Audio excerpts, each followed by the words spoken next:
أنت الرحمن يا الله، أنت الرحيم يا الله، أنت السلام يا الله، أنت العزيز يا الله، أنت القدوس يا الله، أنت الجبار يا الله. ولله الأسماء الحسنى فادعوه بها. نحمده ونصلي على رسوله الكريم، أما بعد فأعوذ بالله من الشيطان الرجيم. بسم اللہ الرحمن الرحیم. رب اشرح لی صدری ویسر لی امری واحلل عقدۃ من لسانی یفقہوا قولی. ناظرین، پروگرام اللہ کے خوبصورت نام کے ساتھ آپ کی خدمت میں حاضر ہیں. آج ہم انشاءاللہ اللہ سبحانہ وتعالی کے نام العزیز کے بارے میں بات کریں گے. العزیز کا معنی ہے عزت والا، غلبے والا، قوت والا، وہ جس پر کوئی اور غالب نہ آ سکے. الشدید، القوی، وہ جس جیسا کوئی اور ہے نہیں، اس کی قوت میں، اس کے غلبے میں. وہ جو کچھ کرنا چاہے اسے کوئی روک نہیں سکتا. حقیقت یہ ہے کہ عزت ساری کی ساری اللہ رب العزت ہی کے لیے ہے. قرآن مجید میں اللہ سبحانہ تعالیٰ کی یہ صفت مختلف اور صفات کے ساتھ بھی آئی ہے. مثلا العزیز الحکیم، عزت والا، غلبے والا اور حکمت والا، یعنی اس کی قوت اور اس کا غلبہ حکمت کے ساتھ ہے. العزیز الحمید، وہ عزت والا ہے، غلبے والا ہے، لیکن اس کے ساتھ تعریف والا بھی ہے. پھر العزیز الوہاب، زبردست ہے، غلبے والا ہے اور بہت زیادہ عطا کرنے والا بھی ہے. پھر العزیز الرحیم، ایک طرف زبردست ہے اور ساتھ ہی رحم فرمانے والا بھی ہے. ایسا نہیں کہ وہ اپنی طاقت کو غلط طور پر استعمال کرے. پھر العزیز العلیم، وہ غلبے والا ہے اور علم والا ہے. العزیز الغفار، زبردست بھی ہے لیکن اس کے ساتھ ساتھ بہت زیادہ بخشش فرمانے والا بھی ہے. حقیقت یہ ہے کہ اللہ سبحانہ تعالیٰ کے لیے سارے ہی اچھے اچھے نام ہیں. ہمیں اسے ان ناموں کے ساتھ یاد رکھنا چاہیے، اسے پکارنا چاہیے. اور جہاں تک العزیز کا تعلق ہے، جس سے لفظ عزت بھی ہے، تو عزت ساری کی ساری اللہ تعالیٰ کے لیے ہے. قرآن مجید میں آتا ہے من کان یرید العزت فللہ العزت جمیعا، جو شخص عزت چاہتا ہو تو عزت ساری اللہ سبحانہ تعالیٰ کے لیے ہے. ایک اور جگہ پر آتا ہے سبحان ربک رب العزت عما یصفون، پاک ہے تیرا رب جو عزت کا رب ہے ان سب باتوں سے جو وہ بیان کرتے ہیں. یعنی اللہ سبحانہ تعالیٰ کی شان میں جو گستاخیاں وہ کرتے ہیں اس سے اللہ سبحانہ تعالیٰ کی عزت اور شان میں کوئی کمی نہیں آتی. رسول اللہ صلی اللہ علیہ وسلم نے فرمایا عزت اللہ تعالیٰ کا ازار ہے اور کبریائی اس کی چادر ہے، تو جو آدمی مجھ سے یہ صفات چھینے گا میں اسے عذاب دوں گا. یعنی کوئی شخص اگر یہ چاہے کہ وہ بڑا بن بیٹھے یا وہ عزت کی وجہ سے اللہ سبحانہ تعالیٰ کی نافرمانی کرے، یا یہ سمجھے کہ اگر وہ اللہ تعالیٰ کی فرما برداری کرے گا تو اس کی عزت میں کچھ کمی آئے گی، تو یہ چیز اللہ تعالیٰ کو ناراض کرنے والی ہے.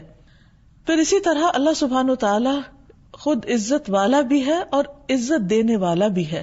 یعنی جو لوگ اس کے فرما بردار ہوتے ہیں، اطاعت گزار ہوتے ہیں، وہی ان کو عزت بخشتا ہے. یعنی جس طرح رزق کی تقسیم وہ خود کرتا ہے، اسی طرح عزت کی تقسیم بھی وہ کرتا ہے، اور عزت اسی کی طرف سے آتی ہے. اور اللہ تعالیٰ سے بڑھ کر عزت والا کوئی ہے ہی نہیں. اس لیے بندے کا کام کیا ہے، بندے کے اوپر کیا لازم ہے، اس کے اوپر کیا حق آتا ہے کہ وہ اللہ تعالیٰ کی اس صفت کو پہچانے اور اس کو عزت دینے کا حق ادا کرے. اور اس بات پر بھی یقین رکھے کہ انسانوں کو ملنے والی عزت اور ذلت اس سب کا اختیار اللہ تعالیٰ کے پاس ہے. جیسے کہ قرآن مجید میں آتا ہے قل اللہم مالک الملک تؤتی الملک من تشاء وتنزع الملک ممن تشاء وتعز من تشاء وتذل من تشاء بیدک الخیر انک علی کل شیء قدیر. آپ کہہ دیجئے کہ اے بادشاہی کے مالک، تو جسے چاہے بادشاہی دیتا ہے اور جس سے چاہتا ہے بادشاہت لے لیتا ہے، جسے چاہتا ہے عزت دیتا ہے. یعنی عزت کا دینا اللہ سبحانہ تعالیٰ کی اپنی مشیت پر ہے، اور جسے چاہتا ہے ذلیل کرتا ہے. تیرے ہاتھ میں ہی ہر بھلائی ہے، بے شک تو ہر چیز پر پوری طرح قادر ہے. دنیا کے علاوہ آخرت کی رسوائی، اس سے بھی ڈرنا چاہیے، کیونکہ آخرت کی رسوائی اور آخرت کی ذلت تو پوری مخلوق کے سامنے ہوگی، اور جہاں کوئی بھی بچانے والا نہ ہوگا، کوئی بھی ہمارے لیے ترجمان یا وکیل نہیں ہوگا کہ جو ہم سے اس رسوائی کو دور کر سکے. کیونکہ نبی صلی اللہ علیہ وسلم نے فرمایا وَلَا يَعِزُّ مَنْ عَادَيْتَ، کہ جس سے تو عداوت کرے، یعنی اللہ سبحانہ وتعالیٰ جس کا دشمن ہو جائے، جس سے دشمنی کرے، اسے کوئی بھی عزت نہیں دے سکتا. اور ظاہر ہے وہ اپنے دوستوں سے تو دشمنی نہیں رکھے گا، عداوت نہیں رکھے گا. وہ عداوت کس کے لیے ہوگی؟ جو اللہ سبحانہ وتعالیٰ سے، اس کے پیغمبر سے، اس کے دین سے، اس کے کلام سے عداوت رکھنے والے ہیں. یعنی انسان کی اصل عزت اللہ کی فرما برداری میں ہے، اللہ کی اطاعت میں ہے، اللہ کی دوستی میں ہے. اور پھر اللہ سبحانہ وتعالیٰ جس بندے کو عزت دیتا ہے اور جس سے محبت کرتا ہے تو جبریل کو پکارتا ہے آسمان میں اور اس کو بتاتا ہے کہ میں فلاں بندے سے محبت کرتا ہوں، تم بھی اس سے محبت کرو. تو جبریل علیہ السلام اس سے محبت کرنے لگتے ہیں. پھر وہ آسمان والوں میں پکارتے ہیں کہ اللہ تعالیٰ فلاں بندے سے محبت کرتے ہیں، تم بھی اس سے محبت کرو. تو آسمان والے اس سے محبت کرنے لگتے ہیں، اس کی عزت کرنے لگتے ہیں، اور اس طرح وہ محبت اور عزت دنیا میں اتار دی جاتی ہے. تو حقیقت یہ ہے کہ تقسیم اللہ تعالیٰ ہی کی ہے، جس کے ساتھ جیسا چاہے معاملہ کرے، لیکن یہ یاد رہے کہ اس کا یہ معاملہ حکمت پر مبنی ہے. ایسا نہیں کہ وہ اپنے اس اختیار کو بندوں کے اوپر ظلم کرنے کے لیے استعمال کرے. چونکہ اللہ سبحانہ تعالیٰ ہی عزت دینے والا ہے، تو اس لیے ہر انسان کو عزت پیاری ہوتی ہے اور ہر انسان عزت کا طلبگار ہوتا ہے. تو ہمیں یہ جاننا ضروری ہے کہ اللہ تعالیٰ کس کس کو عزت دیتا ہے، اور اگر انسان اللہ سے عزت چاہے تو وہ کون سے کام کرے کہ جس سے عزت ملے، اور کون سے کام ایسے ہیں جو اللہ سبحانہ و تعالیٰ کی طرف سے رسوائی کا باعث بنتے ہیں، تاکہ انسان ان کاموں کو چھوڑ دے. سب سے پہلی بات تو یہ کہ خود اسلام انسان کو عزت دیتا ہے. رسول اللہ صلی اللہ علیہ وسلم نے فرمایا، یہ دین ہر اس جگہ تک پہنچ کر رہے گا جہاں تک دن اور رات کا سلسلہ جاری ہے، یعنی اس زمین یا اس گلوب کے ہر کونے تک. اللہ کوئی بھی کچا یا پکا گھر ایسا نہیں چھوڑے گا جہاں اس دین کو داخل نہ کر دے، یعنی ہر گھر میں اس کا پیغام پہنچ جائے گا، خواہ اسے عزت کے ساتھ قبول کر لیا جائے یا اسے رد کر کے ذلت قبول کر لی جائے. عزت تو اصل میں وہ ہوگی جو اللہ اسلام کے ذریعے عطا کرے گا، یعنی اللہ کی بات کو قبول کر کے انسان کو الٹیمیٹلی عزت ملے گی، اور ذلت وہ ہوگی جو انکار کر کے حاصل ہوگی. تمیم داری کہتے ہیں کہ مجھے یہ بات اپنے گھر والوں میں نظر آ گئی کہ ان میں سے جو مسلمان ہو گیا اسے خیر، بھلائی اور شرافت نصیب ہوئی، اور ان میں سے جس نے انکار کیا اس کے حصے میں رسوائی اور جزیہ آیا. پھر یہ کہ اصل عزت اللہ کی اطاعت میں ہے، خواہ بظاہر وقتی طور پر دنیا میں لوگ اس انسان کی عزت نہ بھی کریں، لیکن حقیقت یہ ہے کہ وہ اللہ تعالیٰ کی نگاہوں میں بہت معزز اور مکرم ہوتا ہے. اللہ سبحانہ وتعالیٰ اپنے بندوں کو اپنے کلام کے ذریعے، اپنی کتاب کے ذریعے عزت عطا کرتے ہیں، جیسا کہ ایک حدیث میں آتا ہے کہ اللہ تعالیٰ اس کتاب کے ذریعے بہت سی قوموں کو اوپر اٹھاتے ہیں اور بہت سی قوموں کو ذلیل کر دیتے ہیں. جیسے علامہ اقبال نے بھی کہا تھا کہ وہ معزز تھے زمانے میں مسلمان ہو کر، اور تم خوار ہوئے تارک قرآن ہو کر، کہ تم نے قرآن کو چھوڑ دیا تو تم ذلیل و رسوا ہو گئے. کہ جب تک مسلمان اس کتاب کو تھامے ہوئے تھے اور اللہ تعالیٰ کے احکامات کی پیروی کرنے والے تھے تو اللہ تعالیٰ نے دنیا میں بھی ان کو عزت عطا کی، اور جب وہ صرف نام کے مسلمان رہ گئے اور ان کے کام اسلام کے خلاف ہونے لگے تو دنیا کی عزت بھی جاتی رہی. عامر بن واصلہ کہتے ہیں کہ نافع بن حارث نے عمر رضی اللہ عنہ سے عثمان میں ملاقات کی تو عمر رضی اللہ عنہ نے انہیں مکہ کا امیر مقرر کرنے کا حکم دیا ہوا تھا. عمر نے پوچھا تم نے مکہ میں کس کو امیر بنایا؟ انہوں نے عرض کیا ابن ابزہ کو۔ آپ نے پوچھا ابزہ کون ہے؟ اس نے جواب میں کہا ہمارے غلاموں میں سے ایک غلام ہے۔ پوچھا تم نے غلام کو ان کا امیر بنا دیا؟ اس نے کہا ہاں، وہ اللہ کی کتاب کا پڑھنے والا ہے اور اس کے فرائض کا عالم بھی ہے۔ عمر رضی اللہ عنہ نے فرمایا تمہارے نبی نے فرمایا تھا کہ اللہ تعالیٰ اس کتاب کے ذریعے لوگوں کو بلندی عطا کرتا ہے اور اس کتاب کے ذریعے لوگوں کو پست اور ذلیل کرتا ہے، یعنی کہ بڑے بڑے قبائل سے تعلق رکھنے والے اور بڑے بڑے معزز اور شرفاء جو ہیں، آج ان کے پاس وہ عزت نہیں جو ایک غلام کو اللہ تعالیٰ نے اس کتاب کی وجہ سے عطا کی۔ اور ویسے بھی نبی صلی اللہ علیہ وسلم کا فرمان ہے خیرکم من تعلم القرآن وعلمہ، تم میں بہترین ہے وہ جو قرآن سیکھیں اور سکھائیں۔ پھر اسی طرح عام حالات میں لوگوں کے ساتھ معاملہ کرنے میں بعض اوقات انسان یہ سمجھتا ہے کہ اگر وہ قوت کے ساتھ، شدت کے ساتھ اور زیادتی کے ساتھ معاملہ کرے گا تو شاید اس سے ڈر کر اور اس کے رعب کی وجہ سے لوگ اس کی عزت کریں گے، لیکن حقیقت یہ ہے کہ اصل عزت دلوں میں ہوتی ہے، صرف ظاہری عزت نہیں ہوتی۔ مثلا کوئی انسان کسی دوسرے کے ساتھ ظلم زیادتی کر کے وقتی طور پر اپنی عزت کروا سکتا ہے، لیکن اس کا دل نہیں جیت سکتا، اس کے دل میں اس کی قدر نہیں ہو سکتی۔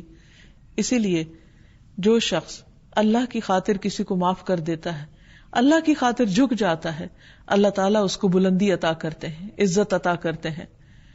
رسول اللہ صلی اللہ علیہ وسلم نے فرمایا، اللہ تعالیٰ فرماتے ہیں جو شخص میرے لیے اتنا سا جھکتا ہے، اور راوی نے اپنا ہاتھ زمین کے نیچے کیا، نہیں بالکل تھوڑا سا، تو میں اسے اتنا بلند کر دیتا ہوں۔ پھر راوی نے اپنا ہاتھ آسمان کی طرف اٹھایا کہ جو شخص اللہ کی خاطر جھک جائے، یعنی اللہ کا حکم سامنے آتے ہی لبیک کہہ دے، سر تسلیم خم کر دے، سمعنا و اطعنا کر دے، اور اپنی انا اور اپنی رائے اور اپنے خیال کو پیچھے کر دے، تو اللہ سبحانہ وتعالیٰ اس کو عزت عطا کرتے ہیں۔ پھر اسی طرح اگر کبھی انسان کے ساتھ زیادتی بھی ہو رہی ہو، لیکن اس موقع پر اگر وہ صرف اللہ کی خاطر خاموش رہتا ہے اور جواباً کوئی ظلم اور زیادتی نہیں کرتا، تو ایسے شخص کو بھی اللہ تعالیٰ عزت عطا فرماتے ہیں۔ اس کے برعکس اللہ سبحانہ وتعالیٰ ان لوگوں کو ذلت عطا کرتے ہیں کہ جو اللہ تعالیٰ کی نافرمانی کرتے ہیں، جیسے کہ قرآن مجید میں آتا ہے وَلِيُخْزِيَ الْفَاسِقِينَ، تاکہ اللہ فاسقوں کو رسوا کر دے۔ پھر اسی طرح قرآن مجید میں واضح طور پر یہ بات آتی ہے کہ جو لوگ اللہ سبحانہ وتعالیٰ کی کتاب کو پورے کا پورا نہیں لیتے، یا اس پر ایمان نہیں رکھتے، یا اس کے بعض حصے کو لیتے ہیں اور بعض کا انکار کرتے ہیں، ان کے لیے بھی رسوائی ہے۔ سورۃ البقرہ میں اللہ تعالیٰ فرماتے ہیں اَفَتُؤْمِنُونَ بِبَعْضِ الْكِتَابِ وَتَكْفُرُونَ بِبَعْضٍ فَمَا جَزَاءُ مَن يَفْعَلُ ذَلِكَ مِنكُمْ إِلَّا خِزْيٌ فِي الْحَيَاةِ الدُّنْيَا وَيَوْمَ الْقِيَامَةِ يُرَدُّونَ إِلَىٰ أَشَدِّ الْعَذَابِ وَمَا اللَّهُ بِغَافِلٍ عَمَّا تَعْمَلُونَ۔ کیا تم کتاب کے بعض احکام کو مانتے ہو اور بعض کا انکار کرتے ہو؟ یعنی کچھ کو مانتے اور کچھ کو نہیں مانتے؟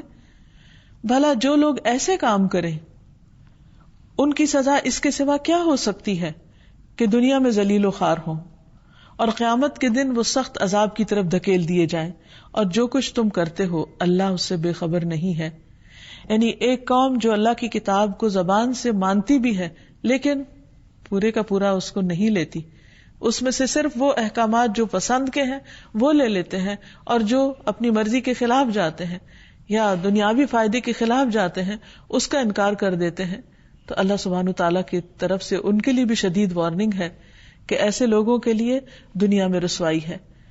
یہ بات عام مشاہدے کی ہے کہ یہ چیز بہت زور پکڑتی جا رہی ہے کہ قرآن مجید کے معاملے میں ہمارا معاملہ بہت تساہل کا ہو گیا، اس میں سے کچھ چیزیں اپنی مرضی کی لے لیتے ہیں اور کچھ چھوڑ دیتے ہیں۔ مثلا بعض لوگ نماز کی پابندی کرتے ہیں لیکن زکوٰۃ نہیں دیتے، بعض لوگ نماز اور زکوٰۃ کی پابندی کر لیتے ہیں لیکن حج کو اپنے لیے لازم نہیں سمجھتے، کچھ لوگ ہر سال حج کر لیتے ہیں لیکن آ کر نماز کے فریضے کو ادا نہیں کرتے۔ اسی طرح کچھ لوگ یہ کہتے ہیں کہ قرآن ہی ہمارے لیے کافی ہے اور وہ سنت رسول صلی اللہ علیہ وسلم کی پیروی نہیں کرتے، حالانکہ قرآن مجید میں ہی اللہ سبحانہ وتعالیٰ نبی صلی اللہ علیہ وسلم کی اطاعت کا حکم دیتے ہیں۔ وَمَن يُطِعِ الرَّسُولَ فَقَدْ أَطَاعَ اللَّهَ، جس نے رسول اللہ صلی اللہ علیہ وسلم کی اطاعت کی اس نے دراصل اللہ تعالیٰ کی اطاعت کی. ایک اور جگہ پر اللہ تعالیٰ فرماتے ہیں مَا آتَاكُمُ الرَّسُولُ فَخُذُوهُ، جو اللہ کے رسول تمہیں دیں اسے لے لو. وَمَا نَهَاكُمْ عَنْهُ فَانْتَهُوا، اور جس چیز سے وہ روکتے ہیں اس سے رک جاؤ. قرآن مجید میں یہ حکم صاف واضح طور پر موجود ہے، لیکن اس کے برعکس لوگ کھلے عام یہ کہتے ہیں کہ نہیں، جو قرآن ہے وہی ہمارے لیے کافی ہے، اور سنت کے بارے میں شک کرتے ہیں. تو بات یہ ہے کہ اللہ سبحانہ وتعالیٰ نے قرآن مجید میں جو کچھ اتارا ہے وہ اپنی حکمت کے ساتھ اتارا ہے، اپنے علم کے ساتھ اتارا ہے، اور ہمیں کوئی حق نہیں ہے کہ اس میں ہم کسی چیز کو تو لے لیں، اس کو پسند کریں، اور کسی چیز پر ناپسندیدگی کا اظہار کریں، یا اس کو اپنے لیے ضروری نہ سمجھیں، یا یہ کہیں کہ آج تو زمانہ بدل گیا ہے اور بہت ماڈرن دور ہے اور آج کے دور میں یہ سب کچھ کیا نہیں جا سکتا، یا آج اس پر عمل کرنا بڑا مشکل ہے. بعض اوقات ہم ایسے ہی مذاق میں بھی کہہ دیتے ہیں آج کون سا سچ کا زمانہ ہے، حالانکہ اللہ تعالیٰ نے کہیں یہ نہیں فرمایا کہ تم صرف رسول اللہ صلی اللہ علیہ وسلم کے زمانے میں ہی سچ بولنا اور باقی جو تمہارا دل چاہے کرنا. تو دین کے معاملے میں ہماری عقل کو حق حاصل نہیں کہ ہم اپنی عقل کے ساتھ اس کی سلیکشن کریں، اس کے احکامات کی. اسی طرح ہماری خواہشات اور جذبات کو بھی یوں بے لگام نہیں چھوڑا گیا کہ اس میں سے جو جی چاہے لے لیں اور جس چیز کو جی نہ چاہے اس کا انکار کر دیں. تو یہ چیز انسان کے لیے اللہ سبحانہ وتعالیٰ کی ناراضگی اور دنیا اور آخرت میں رسوائی کا سبب ہے، تو اس سے پرہیز کرنا چاہیے. پھر اسی طرح یہ ہے کہ جو لوگ اللہ سبحانہ وتعالیٰ کے احکامات کی کھلم کھلا مخالفت کرتے ہیں ان کے لیے بھی رسوائی ہے. جیسے تاریخ ہمیں بتاتی ہے کہ فرعون، قارون، ابو لہب اور ابو جہل، ان سب کا انجام کیا ہوا، اور ان کا یہ انجام کیوں ہوا؟ کیونکہ انہوں نے اللہ تعالیٰ کے احکامات کی نافرمانی کی، اللہ سبحانہ وتعالیٰ کے اختیارات کو اپنے ہاتھ میں لینے کی کوشش کی.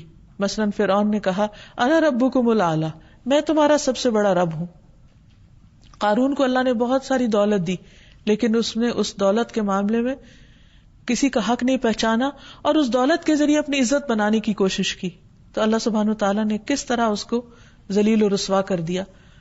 اسی طرح ابو لہب مکہ کا مالدار ترین انسان تھا، لیکن اس کا انجام کیا ہوا؟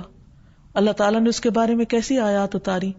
تبت یدا ابی لہب وتب، ٹوٹ گئے دونوں ہاتھ ابو لہب کے اور وہ برباد ہوا. ما اغنی عنہ مالہ وما کسب، اس کا مال اور جو اس نے کمایا اس کے کسی کام نہ آیا. اب آپ دیکھیے کہ انسان سمجھتا ہے کہ اس کی عزت مال کے ذریعے ہوگی یا اولاد اس کی عزت کا سبب ہوگی، لیکن یہاں نہ اس کا مال اس کے کام آیا اور نہ ہی اس کی اولاد اس کے کام آئی. اسی طرح ابو لہب کی بیوی اس کے کسی کام نہ آئی، بلکہ اس کے برعکس اس کا بھی انجام بہت رسوا کن تھا. ابو جہل جو اصل میں ابو الحکم کہلاتا تھا کہ بہت حکمت والا اور بہت اختیارات والا، لیکن اس کا بھی انجام کیا ہوا. یہ ساری مثالیں ہمارے سامنے عبرت کے لیے ہیں تاکہ ہم اللہ کے ان نافرمانوں کی پیروی نہ کریں. فرعون کے پاس جتنا بھی اقتدار تھا لیکن اللہ کی نافرمانی کی وجہ سے رسوا ہوا، ڈوب کر مرا. قارون زمین میں دھنس کے مرا. ابو لہب کا انجام بہت برا ہوا.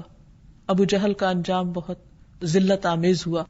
تو یہ بات ہمیشہ یاد رہے کہ عزت اللہ کی اطاعت میں ہے، اللہ کی فرما برداری میں ہے، نافرمانی میں نہیں. خواہ کسی نافرمان انسان کے پاس دنیا بھر کی دولت ہو جیسے قارون کے پاس تھی، یا پھر فرعون جیسی اقتدار ہو، لیکن وہ ذلت اور رسوائی سے نہیں بچ سکتا اگر وہ اللہ کا نافرمان ہے. کرے ان کے لیے بھی رسوائی ہے.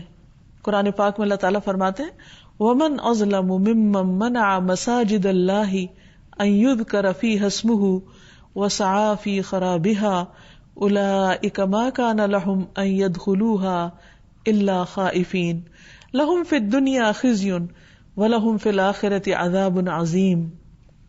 اور اس شخص سے بڑا ظالم کون ہو سکتا ہے جو اللہ کی مسجدوں میں اس کا نام ذکر کرنے سے روکے، یعنی اللہ کے گھروں میں اللہ ہی کا نام بلند نہ ہونے دے اور اس کی خرابی کے درپے ہو.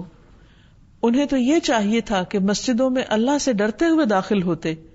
ایسے ہی لوگوں کے لیے دنیا میں رسوائی اور آخرت میں بہت بڑا عذاب ہے. پھر اسی طرح دین کے معاملے میں ناحق جھگڑے کرنے والا، ایسے شخص کے لیے بھی دنیا میں کوئی عزت نہیں. پھر اسی طرح دین کے معاملے میں ناحق جھگڑا کرنے والے کے لیے بھی رسوائی کی وعید ہے. قرآن پاک میں اللہ تعالیٰ فرماتے ہیں وَمِنَ النَّاسِ مَن يُجَادِلُ فِي اللَّهِ بِغَيْرِ عِلْمٍ وَلَا هُدًى وَلَا كِتَابٍ مُنِيرٍ. اور کچھ لوگ ایسے ہیں جو علم، ہدایت اور روشنی بخشنے والی کتاب کے بغیر اللہ کے بارے میں بحث کرتے ہیں. یعنی انہوں نے کبھی دین کا علم حاصل نہیں کیا، کبھی یہ نہیں جانا کہ ان کے رب نے کیا فرمایا، کبھی کتاب کو پڑھ کر نہیں دیکھا، لیکن اپنے خیالات اور اپنی خواہشات اور اپنے دنیاوی علم کی بنا پر اللہ تعالیٰ کی ذات یا اس کی صفات یا اس کے فیصلوں کے بارے میں خوب بحثیں کرتے ہیں، جھگڑے کرتے ہیں اور حق سے اپنا پہلو موڑتے ہیں تاکہ دوسرے لوگوں کو بھی اللہ کی راہ سے بہکا دیں. ایسے شخص کا کیا انجام ہوگا؟ فرمایا لِيُضِلَّ عَن سَبِيلِ اللَّهِ لَهُ فِي الدُّنْيَا خِزْيٌ، اس کے لیے دنیا میں بھی رسوائی ہے. وَنُذِيقُهُ يَوْمَ الْقِيَامَةِ عَذَابَ الْحَرِيقِ، اور قیامت کے دن بھی ہم اس کو جلا دینے والے عذاب کا مزہ چکھائیں گے. تو اس چیز سے بھی پرہیز کرنے کی ضرورت ہے. بعض اوقات لا علمی کے ساتھ انسان ایسی باتیں کہنا شروع کر دیتا ہے جو اللہ تعالیٰ کی شان کے خلاف ہوتی ہیں، خصوصاً جب زندگی میں کچھ چیزیں ایسی ہو جائیں یا کچھ حادثات ایسے ہو جائیں جو انسان کے مفاد کے یا انسان کی مرضی کے خلاف ہوں. تو پھر بعض اوقات لوگ اللہ سبحانہ تعالیٰ کو بلیم کرنے لگتے ہیں کہ اس نے ہمارے ساتھ انصاف نہیں کیا یا ہمارے ساتھ بہت زیادتی ہو گئی یا ظلم ہو گیا ہے. حالانکہ قرآن مجید میں واضح طور پر اللہ تعالیٰ فرماتے ہیں کہ اللہ تعالیٰ اپنے بندوں کے ساتھ ہرگز ظلم کرنے والا نہیں ہے. اللہ تعالیٰ کے فیصلوں کو نہ سمجھنا یہ ہماری اپنی کم علمی ہو سکتی ہے، لیکن اللہ تعالیٰ کو الزام دینا کسی بات کا یہ بہت بڑی گستاخی کی بات ہے، اور اس سے پرہیز کرنے میں ہی انسان کی عافیت ہے. کیونکہ اللہ سبحانہ تعالیٰ العزیز ہے، غلبے والا ہے، اقتدار والا ہے، شدید ہے، قوت والا ہے. کوئی اس کو ہرا نہیں سکتا، کوئی اس کا مقابلہ نہیں کر سکتا، کوئی اس کو نیچا نہیں دکھا سکتا. اگر وہ اپنے بندوں کو سزا دینا چاہے تو کوئی روک نہیں سکتا، اگر وہ اپنے بندوں سے انتقام لینا چاہے تو کوئی اس کا مقابلہ نہیں کر سکتا. اس لیے انسان کو کبھی بھی اللہ سبحانہ تعالیٰ کے بارے میں کوئی ایسا خیال دل میں آئے، کوئی وسوسہ شیطان ڈالے تو ہمیشہ اپنی اصلاح کی فکر کرے اور اس پر اللہ سبحانہ تعالیٰ کی مدد مانگے تاکہ وہ خیال دل سے نکل جائے، اور ہمیشہ اس بات پر صرف زبانی نہیں بلکہ دل کے پورے یقین اور اطمینان کے ساتھ رہے کہ اللہ کے ہر فیصلے میں خیر اور بھلائی ہے. بڑے بڑے گناہ تو انسان کے لیے ذلت کا سبب ہوں گے ہی اگر انسان ان پر توبہ نہیں کرتا، اللہ تعالیٰ کی طرف نہیں پلٹتا. لیکن کچھ گناہ ایسے ہیں کہ جن میں عام طور پر انسان گرفتار ہو جاتا ہے، ان کے بارے میں بھی محتاط رہنے کی ضرورت ہے کیونکہ وہ انسان کے لیے رسوائی کا باعث ہوں گے. جن میں خاص طور پر دنیا میں شہرت کی طلب، یعنی نیکی کا کام کر کے لوگوں سے تعریف چاہنے کی خواہش، یہ ایک بہت ہی خطرناک بیماری ہے. رسول اللہ صلی اللہ علیہ وسلم نے فرمایا جو شخص اپنے عمل کے ذریعے لوگوں میں شہرت حاصل کرنا چاہتا ہے، مثلا اپنے صدقہ خیرات کے ذریعے یا اپنی نمازوں یا عبادت کے ذریعے یا اور کوئی فلاحی اور معاشرتی فلاح کے منصوبے بنا کر یا ان پر عمل کر کے، خدمت خلق کے کام کر کے، اگر وہ یہ چاہتا ہے کہ دنیا میں اس کا نام بلند ہو تو اللہ تعالیٰ اس کی شہرت قیامت کے دن ساری مخلوق کو سنوائے گا. یعنی اس کے اندر کا حال، اس کی نیت کی خرابی اور اس کا دھوکہ ساری مخلوق کے سامنے عام کر دے گا اور پھر وہ اسے ذلیل اور حقیر کر دے گا. اللہ سبحانہ وتعالی العزیز ہے تو ہمیں اس نام کے ساتھ اس کو پکارنا بھی چاہیے. قرآن مجید میں ابراہیم علیہ السلام کی دعا کا ذکر کیا گیا ہے، ربنا وابعث فیہم رسولا منہم یتلو علیہم آیاتک ویعلمہم الکتاب والحکمت ویزکیہم انک انت العزیز الحکیم.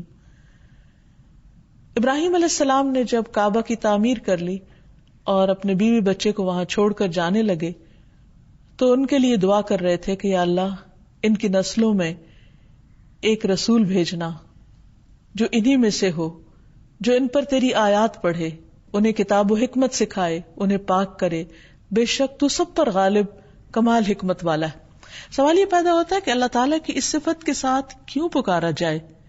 اس لیے کہ اس کا معنی ہے کہ اللہ سبحانہ وتعالیٰ غالب ہے، یعنی اس کا حکم نافذ ہو کر رہتا ہے اور اس کے حکم کو کوئی روک نہیں سکتا، کوئی منع نہیں کر سکتا۔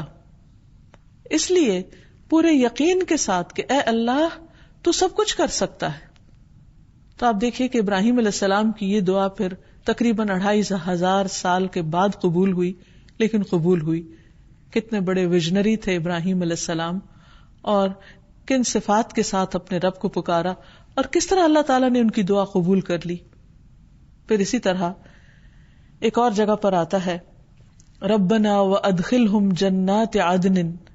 جنات عدن التي وعدتهم ومن صلح من آبائهم وازواجهم وذرياتهم انك انت العزيز الحكيم۔ اے ہمارے رب، اور انہیں ہمیشہ رہائش والی ان جنتوں میں داخل کر جن کا تو نے ان سے وعدہ کیا ہے، اور ان کو بھی جو ان کے باپ دادوں اور ان کی بیویوں اور ان کی اولاد میں سے اس قابل ہیں، بلا شبہ تو سب پر غالب کمال حکمت والا ہے۔ یعنی اللہ سبحانہ وتعالی ہر چیز کرنے پر پوری طرح قادر ہے۔ بعض اوقات جب ہم دعا کرتے ہیں تو ہماری دعا میں اتنا یقین نہیں ہوتا، اتنی شدت نہیں ہوتی، زور نہیں ہوتا، کیونکہ ہمیں یہ ڈر ہوتا ہے کہ پتہ نہیں ہوگا یا نہیں، پتہ نہیں یہ ہو بھی سکتا یا نہیں۔ لیکن انسان کو ہمیشہ یہ سوچنا چاہیے کہ جس رب کو وہ پکار رہا ہے وہ العزیز ہے، وہ سب پر غالب ہے، وہ ہر چیز کر سکتا ہے، اس کے لیے کچھ بھی مشکل نہیں۔ ہمارا کام ہے اس کو پکارنا، اور شدت سے پکارنا، اور یقین کے ساتھ پکارنا، اور اللہ کی عزت کے وسیلے سے اس کو پکارنا۔ عثمان بن ابی عاص کہتے ہیں کہ وہ نبی صلی اللہ علیہ وسلم کے پاس حاضر ہوئے۔ وہ کہتے ہیں کہ مجھے اتنی تکلیف تھی کہ قریب تھا کہ مجھے ہلاک کر دیتی، یعنی اتنی شدید درد تھی۔ تو رسول اللہ صلی اللہ علیہ وسلم نے فرمایا کہ درد کی جگہ پر ہاتھ رکھو، اپنا دایاں ہاتھ رکھو، اور 7 مرتبہ یہ دعا پڑھو، اعوذ بعزت اللہ وقدرتہ من شر ما اجد واحاذر۔ میں پناہ مانگتا ہوں اللہ کی عزت کی اور اس کی قدرت کی، یعنی یہاں بھی اللہ سبحانہ وتعالیٰ کی اس صفت کے ساتھ دعا کی جا رہی ہے کہ میں اللہ کی عزت کی پناہ لیتا ہوں اور اس کی قدرت کی پناہ لیتا ہوں اس شر سے جو میں محسوس کر رہا ہوں، یا اس تکلیف یا اس درد سے۔ تو وہ کہتے ہیں کہ میں نے اسی طرح کیا تو اللہ تعالیٰ نے میری تکلیف فوراً دور کر دی۔ اس کے بعد سے میں ہمیشہ اپنے اہل و عیال اور دوسروں کو اس چیز کا حکم دیتا ہوں۔ یعنی بعض دعائیں اتنی تاثیر والی ہوتی ہیں، اور بعض اوقات اللہ تعالیٰ کو اس کی کسی خاص صفت کے ساتھ پکارنا اتنا کارگر ہوتا ہے کہ وہ دعا فوراً قبول ہو جاتی ہے۔ پھر اسی طرح رسول اللہ صلی اللہ علیہ وسلم رات کو یہ دعا کیا کرتے تھے، اعوذ بعزتک الذی لا الہ الا انت الذی لا یموت والجن والانس یموتون۔ میں تیری عزت کی پناہ میں آتا ہوں، تیرے علاوہ کوئی معبود نہیں، وہ ذات کے جس پر موت نہیں آ سکتی، اور تمام جن و انس مر جائیں گے۔ آپ بھی آزما کر دیکھیے، اگر کسی وقت دل پر کوئی بوجھ ہو، خوف محسوس ہو رہا ہو، تو فوراً اپنے آپ کو اللہ سبحانہ وتعالیٰ کی عزت کی پناہ میں دیں، اور وہ آپ کے لیے کافی ہو جائے گا۔ پھر اسی طرح ابن عباس سے روایت ہے، حضرت عباس رسول اللہ صلی اللہ علیہ وسلم کے چچا ہیں، ان کے بیٹے عبداللہ بن عباس جو مفسر قرآن ہیں، جن کے لیے نبی صلی اللہ علیہ وسلم نے خاص دعا کی تھی، تو انہوں نے یہ حدیث روایت کی کہ رسول اللہ صلی اللہ علیہ وسلم یہ دعا مانگا کرتے تھے، اللہم لک اسلمت وبک آمنت وعلیک توکلت والیک انبت وبک خاصمت اللہم انی اعوذ بعزتک لا الہ الا انت ان تضلنی انت الحی الذی لا یموت والجن والانس یموتون۔ اللہ، میں نے تیری فرما برداری کی، تیری بات مانی، تجھ پر ایمان لایا، تجھ پر توکل کیا، تیری ہی طرف رجوع کیا، اور تیری ہی مدد سے لڑا. اے اللہ میں تیری عزت کے ذریعے اس بات سے پناہ مانگتا ہوں کہ تو مجھے گمراہ کر دے. تیرے سوا کوئی معبود نہیں، تو زندہ ہے جسے موت نہیں، اور جن و انس سب مر جائیں گے. تو یہ بھی ایک بہت ہی زبردست دعا ہے کہ جس میں اللہ تعالیٰ کی عزت کا واسطہ دیا گیا ہے. اور اس میں جس چیز سے بچنے کی دعا ہے وہ یہ کہ اللہ تو مجھے بھٹکانا نہیں، یعنی مجھے سیدھا راستہ دکھانے کے بعد اس سے پھیرنا نہیں. پھر اسی طرح بعض اوقات انسان کے اوپر ایسے حالات آتے ہیں کہ اس کی عزت خطرے میں پڑ جاتی ہے، اسے دشمنوں کا خوف ستاتا ہے اور اس کے لیے پریشانی بہت بڑھ جاتی ہے. ایسے میں بھی نبی صلی اللہ علیہ وسلم نے ہمیں ایک بہت خوبصورت دعا سکھائی ہے. ابن عباس ہی سے روایت ہے، انہوں نے کہا کہ جب تم کسی ظالم سلطان کے پاس آؤ اور تمہیں یہ خوف ہو کہ وہ تم پر غالب آ جائے گا تو یہ دعا 3 بار پڑھو.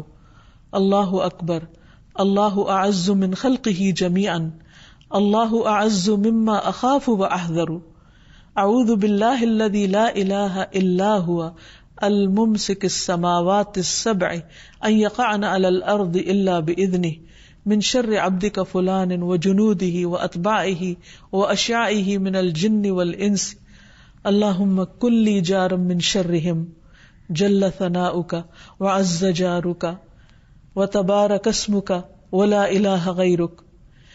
اللہ سب سے بڑا ہے، اللہ اپنی تمام مخلوق پر غالب ہے، یعنی جتنے بھی بڑے بڑے ٹائرنٹس ہیں اللہ تعالیٰ ان پر بھی پوری قدرت اور پورا قابو رکھتا ہے. اللہ ان چیزوں سے کہیں زیادہ طاقتور ہے جن سے میں خوف کر رہا ہوں، جس سے میں ڈر رہا ہوں، اللہ تعالیٰ اس سے زیادہ طاقتور ہے جس کی میں پناہ لے رہا ہوں. اور میں اللہ کی پناہ میں آتا ہوں جس کے سوا کوئی معبود نہیں، 7 آسمانوں کو تھامنے والا. یعنی اللہ کی قوت کا اندازہ کیجئے کہ 7 آسمانوں کا تھامنے والا ہے کہ وہ زمین پر نہ گر جائیں مگر اس کی اجازت سے. تو اے اللہ جو اتنی طاقت، قدرت، ہیبت، جبروت والا ہے، میں تیری پناہ میں آتا ہوں. اے اللہ ان کے شر سے، فلاں بندے کے شر سے اور اس کے لشکروں اور اس کے پیروکاروں اور جنوں اور انسانوں میں سے اس کے ساتھیوں کے شر سے اے اللہ تو مجھے پناہ دے. اے اللہ ان کے شر سے میرے لیے پناہ بن جا. تیری تعریف بڑی شان والی ہے، تیری پناہ بہت مضبوط ہے، تیرا نام بہت بابرکت ہے اور تیرے سوا کوئی معبود نہیں. تو جو انسان بھی لوگوں کے خوف اور غلبے اور ان کے ظلم سے ڈرتا ہو تو اسے ان سے ڈرنے کی بجائے اللہ سبحانہ تعالیٰ کی پناہ لینی چاہیے، کیونکہ اللہ سبحانہ تعالیٰ اپنے بندوں کی حفاظت کرنے والا ہے اور ان کو ان طریقوں سے مدد دینے والا ہے جن کے بارے میں کوئی انسان سوچ بھی نہیں سکتا. رسول اللہ صلی اللہ علیہ وسلم نے فرمایا، جس آدمی نے بستر پر لیٹ کر یہ دعا پڑھی، الحمدللہ الذی کفانی وآوانی، الحمدللہ الذی اطعمنی وسقانی، الحمدللہ الذی من علی وافضل، اللہم انی اسألک بعزتک ان تنجینی من النار. ساری تعریف اللہ کے لیے ہے جس نے مجھے کفایت کیا اور جگہ دی. ساری تعریف اللہ کے لیے ہے جس نے مجھے کھلایا اور پلایا. ساری تعریف اللہ کے لیے ہے جس نے مجھ پر احسان کیا اور مہربانی کی. اے اللہ میں تجھ سے تیری عزت کے واسطے سے سوال کرتا ہوں کہ تو مجھے آگ سے نجات دے. تو اس نے تمام مخلوقات کی بیان کردہ اللہ کی تعریفات کہہ ڈالی. یعنی جو شخص صرف یہ کلمات پڑھتا ہے وہ سوتے وقت یا لیٹ کر، تو اس نے اتنی زیادہ تعریف کی جتنی سمجھے پوری مخلوق اس وقت اللہ کی تعریف کر رہی، اس کے برابر تعریف کر ڈالی. یعنی اتنی خوبصورت دعا ہے یہ. انسان کو جب اللہ سبحانہ تعالیٰ کی اس صفت پر پورا یقین ہو جائے، وہ اس کو محسوس کرنے لگے، تو اس کا اثر اس کی عملی زندگی میں بھی نظر آنا چاہیے.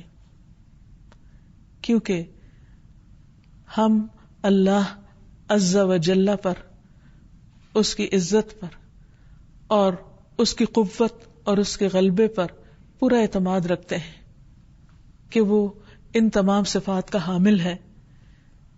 اس لیے چونکہ ہم اس کے بندے ہیں، اس پر ایمان لائے ہیں، تو ہمارا رویہ بھی پھر اس صفت کے تحت تبدیل ہونا چاہیے. سب سے پہلی چیز جو ہمارے اندر آنی چاہیے وہ یہ کہ ہمارا اس بات پر پکا ایمان اور یقین ہو کہ عزت ساری کی ساری اللہ کے پاس ہے، وہ جس کو جتنی چاہے عطا کر دے. اس لیے اگر کبھی انسان زندگی میں پریشان بھی ہو یا اسے محسوس ہو کہ لوگ اس کی قدردانی نہیں کرتے یا اس کو کوئی عزت دینے والا نہیں، تو اس پر اس کو رونا دھونا نہیں چاہیے. اس پہ یقین رکھنا چاہیے کہ اللہ سبحانہ وتعالی کی اطاعت میں عزت ہے اور اس عزت کا مالک وہی ہے.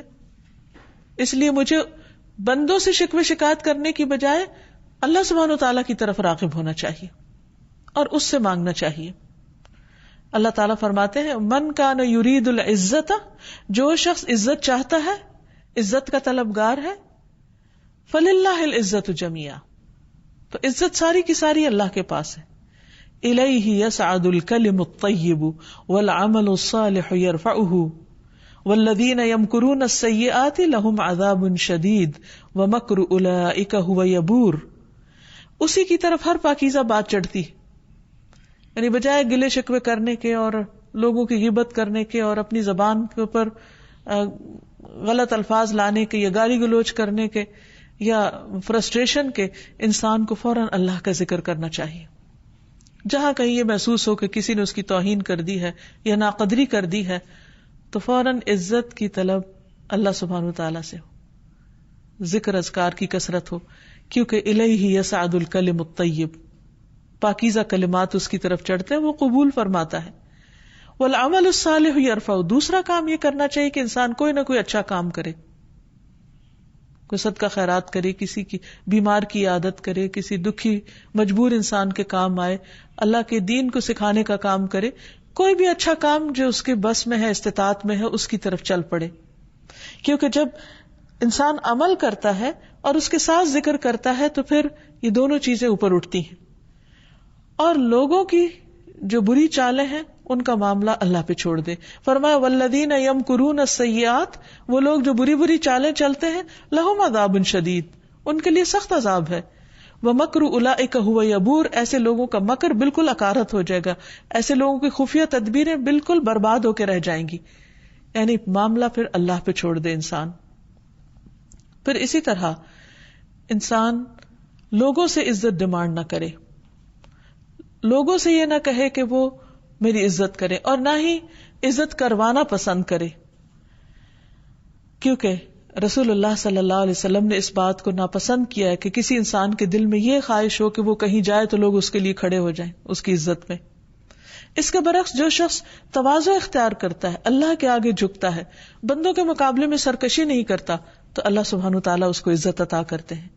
حدیث میں آتا ہے جو آدمی معاف کرتا ہے اللہ تعالیٰ اس کی عزت میں اضافہ کر دیتے ہیں. معاف کرنا ایک بہت مشکل کام ہوتا ہے، آسان کام نہیں ہے، انسان کے لیے بہت مشکل ہے، انسان کے نفس پر بہت بھاری ہوتا ہے، خصوصاً ایسے لوگوں کو جو آپ کو دکھ دیں، آپ کی زندگی میں ایک تکلیف کا باعث ہو، آپ کو رسوا کرنے والے ہوں یا آپ کو کسی طرح کا مالی اور جانی نقصان پہنچانے والے ہوں. ایسے لوگوں کو معاف کرنا آسان نہیں، لیکن جو شخص اللہ کی خاطر معاف کر دیتا ہے، اللہ سبحانہ وتعالیٰ اس شخص کی عزت میں اضافہ فرماتا ہے، اس کی قدردانی بڑھا دیتا ہے. اور جو آدمی اللہ کے لیے تواضع اختیار کرتا ہے، جو ہمبل ہوتا ہے صرف اللہ کی خاطر، اللہ تعالیٰ اسے بلندیاں عطا کرتا ہے. رسول اللہ صلی اللہ علیہ وسلم نے یہ بھی فرمایا کہ تم میں سے جو شخص کسی مجلس میں آئے اور اس کے لیے جگہ کھلی کی جائے تو وہ بیٹھ جائے، کیونکہ اسے اللہ نے عزت دی ہے اور اس کے مسلمان بھائی نے عزت دی ہے. اگر اس کے لیے جگہ کشادہ نہ کی جائے، کوئی اس کو لفٹ نہ کرائے، تو دیکھے کہ جہاں بھی مجلس میں جگہ ہے وہاں بیٹھ جائے اور اس کو اپنی عزت کے خلاف نہیں سمجھے انسان. پھر اسی طرح ہمیشہ یہ یاد رہے کہ اصل عزت اللہ تعالیٰ کے احکام ماننے میں ہے، اللہ کے حکم کی پیروی کرنے میں ہے. قرآن مجید میں اللہ تعالیٰ فرماتے ہیں ان اکرمکم عند اللہ اتقاکم، تم میں اللہ کے نزدیک سب سے زیادہ عزت والا وہ ہے جو سب سے زیادہ اللہ سے ڈرنے والا ہے. کیونکہ جب انسان اللہ سے ڈرتا ہوگا تو اللہ سبحانہ وتعالیٰ اس کا مقام لوگوں کے دلوں میں بھی بڑھا دے گا اور خود اپنے ہاں بھی اس کو معزز لوگوں میں شامل کرے گا. پھر اسی طرح یہ ہے کہ انسان اس بات کا بھی خیال رکھے کہ اللہ تعالیٰ نے جن لوگوں کو عزت دی ہے ان کی بھی عزت کرے. یعنی کسی کی عزت اور کسی کے مقام اور کسی کے رتبے سے حسد نہ کرے، کیونکہ یہ اللہ کی تقسیم ہے نا، اللہ تعالیٰ جس کو چاہتا ہے دیتا ہے. تو اگر اللہ نے بندوں میں سے کسی کو عزت دی ہے تو اس کی عزت کو نقصان پہنچانے کی فکر نہ کرے، کیونکہ بہت سے لوگوں کا حال یہ ہوتا ہے کہ جب وہ دیکھتے ہیں کہ کسی کی عزت ان سے زیادہ ہو رہی ہے تو وہ اس سے حسد کرنے لگتے ہیں اور پھر ان کے خلاف جھوٹے الزامات کا طوفان برپا کر دیتے ہیں تاکہ اس کی عزت میں کسی طرح کمی ہو جائے. تو یہ اس شخص کے ساتھ نہیں، دراصل اللہ سبحانہ وتعالیٰ کے فیصلے کو ناپسند کرنا ہے. پھر اسی طرح یہ ہے کہ جنرلی اپنے سے بڑوں کی عزت کرنی چاہیے، چاہے وہ عمر میں بڑے ہوں یا علم میں بڑے ہوں یا دنیاوی اعتبار سے اللہ تعالیٰ ان کو کوئی مقام اور مرتبہ ایسا دے تو ان کی بھی عزت کرنی چاہیے. خصوصی طور پر بزرگوں کی عزت، کیونکہ اللہ سبحانہ تعالیٰ نے عمر میں بڑے لوگوں کو چھوٹوں پر مقام اور مرتبہ دیا ہے. ابن عمر کہتے ہیں کہ ایک مرتبہ میں نے دیکھا کہ رسول اللہ صلی اللہ علیہ وسلم مسواک فرما رہے تھے.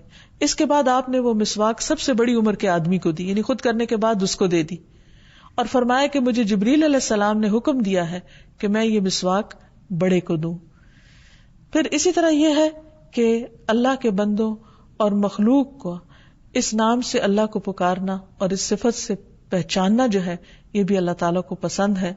نبی صلی اللہ علیہ وسلم اللہ تعالیٰ کی عزت کی قسم کھاتے تھے، جبریل علیہ السلام رب کی عزت کی قسم کھاتے ہیں، انبیاء اس وصف سے اپنے رب کو پکارتے ہیں، ابراہیم علیہ السلام اپنے رب کی عزت کی قسم کھاتے ہیں، جنت اس وصف سے اپنے رب کو پہچانتی ہے.